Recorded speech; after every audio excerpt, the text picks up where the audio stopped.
What's up, guys? Welcome back to the channel. Today we're going to be taking a look at the Fanatec Boost Kit 180.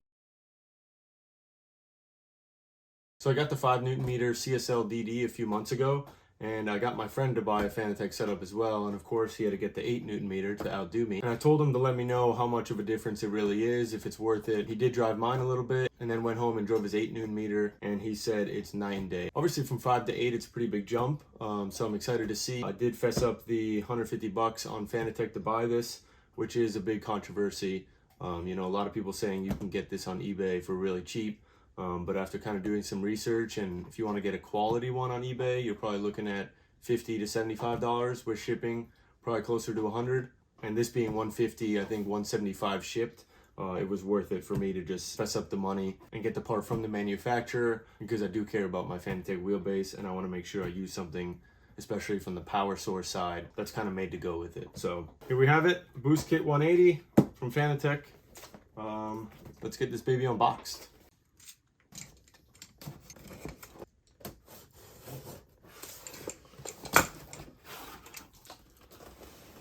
All right, Fanatec Boost Kit 180.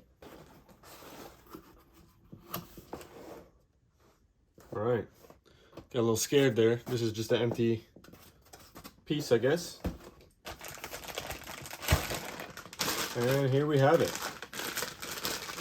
And just looking at it, I mean, this is a huge charger compared to the one I have. I'll show you guys in a second.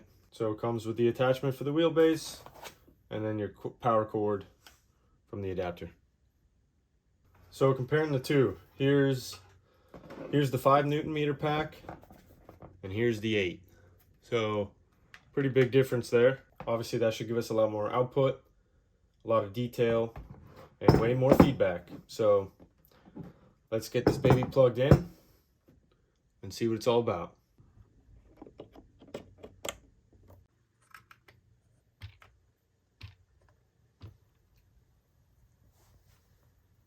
All right, we're set up at my favorite track, Austria, and about to start this session. Let's see what this 3 extra Newton meters feels like.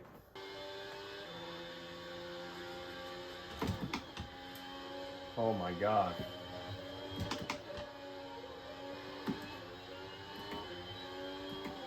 There's just so much extra, obviously force, but that you're fighting against coming into these turns.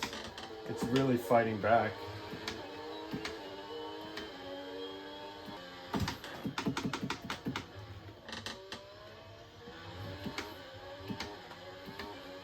I mean, it honestly feels like a completely different wheel.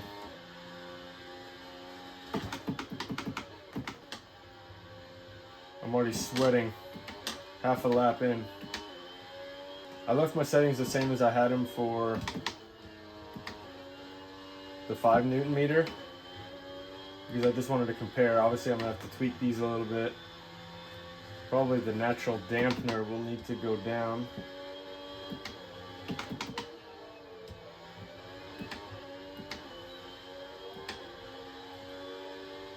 I mean, it honestly feels like you have the weight of the car a lot more.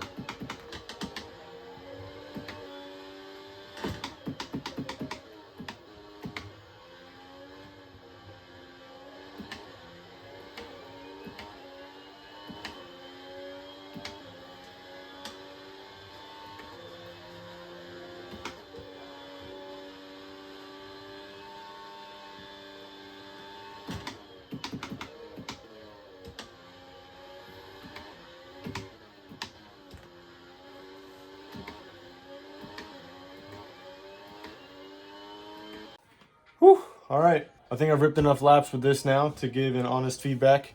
It's a lot more feedback. So obviously, like I said before, going from 5 to 8 is a big jump, and you can really feel it. I did think I was going to feel a little bit more in the detail, which I did crank up some of the effects like rumble strips, on-track and off-track effects, so I've gotten a little more out of that.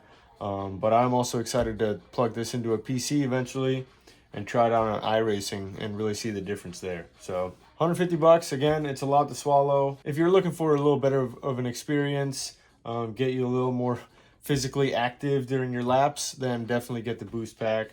If you're just a casual racer, it's not really necessary, to be honest.